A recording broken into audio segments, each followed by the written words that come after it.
What is going on, YouTube? Excuse me. So coming back today with a video concerning the NBA MVP odds, a video that I haven't really touched on yet. But I did do an entire video about why Russell Westbrook will win MVP this year, and so I kind of wanted to elaborate off of that.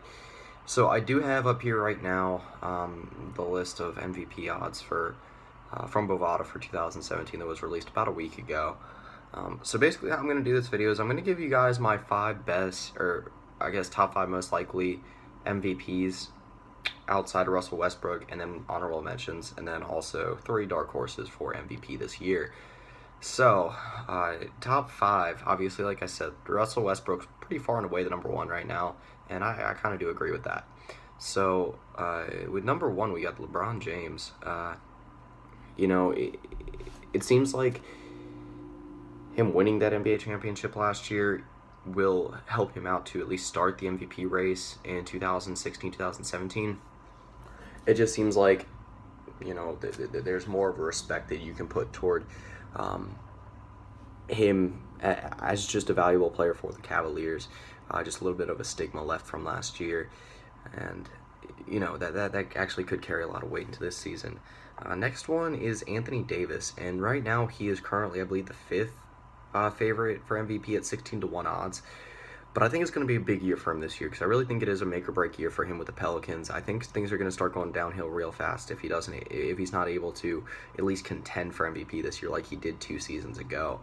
Again, I really like his chances to, take that rank again as one of the absolutely elite players in the league. Everyone knows that he can still do it. Just a little bit of a rough season last year for him individually and just for the Pelicans as a whole. Next one, more of the Pelicans. Stat-wise, he was still pretty good last year. Next one, Stephen Curry. And obviously, you want to put the back-to-back MVP higher than that, but it just seems like it's going to be so hard for any Warriors player to win it this year because of the abundance of talent on there. Because, again, of the stigma, we have Kevin Durant now to go along with Klay Thompson and Draymond Green, where last year LeBron James kind of exposed you for a team that could actually be beaten, and that's what happened.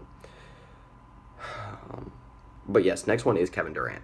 Like I said, the fact that it will make it tougher for those guys to win doesn't mean they can't, and they still are both in they're still both in Golden State, so it doesn't really mean that they might not be able to do it. It might make both of them even better. It's just going to make harder for points and shots to go around. And then next one is Paul George. Just took home a gold medal with Team USA, same thing as Kevin Durant. And, the Pacers seem like they're improved this season. I think Paul George is really ready to take that step to become maybe even a top 5 player in the NBA. He's proved that he can come back from injury. He's proved that he's got the talent to be a superstar in this league. And like I said, if the Pacers are able to make that jump to being a top 2 or top 3 team in the East, then I think you definitely got to recognize him as probably the reason why.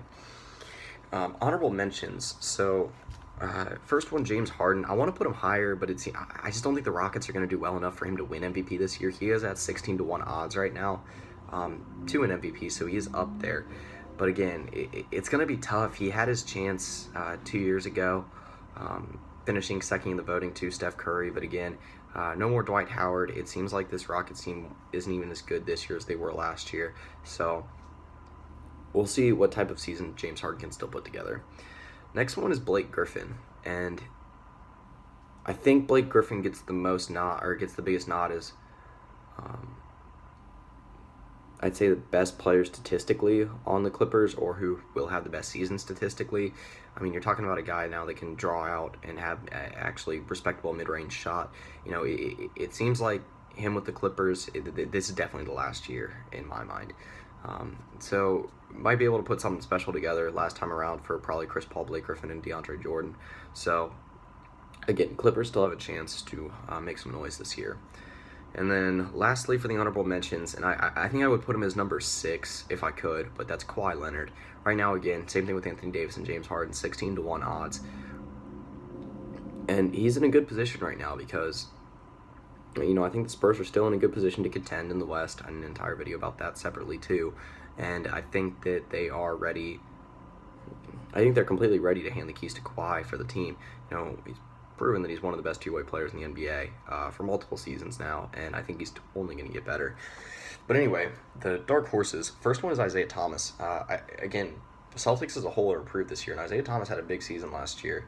Having Al Horford down low in the paint will make them a lot better, give them probably a lot of second-chance points as well.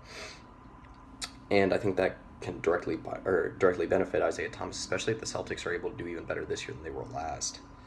Next one is Karl-Anthony Towns. I mentioned multiple times how high I am on Karl-Anthony Towns for this season. There's no doubt in my mind that he can become a top 5 player within the next few years in the league.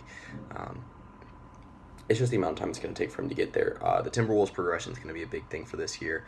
I don't think he's listed on the odds. I think I saw somewhere on a more in-depth odds list that he was around like 40 or 50 to 1, which is probably accurate.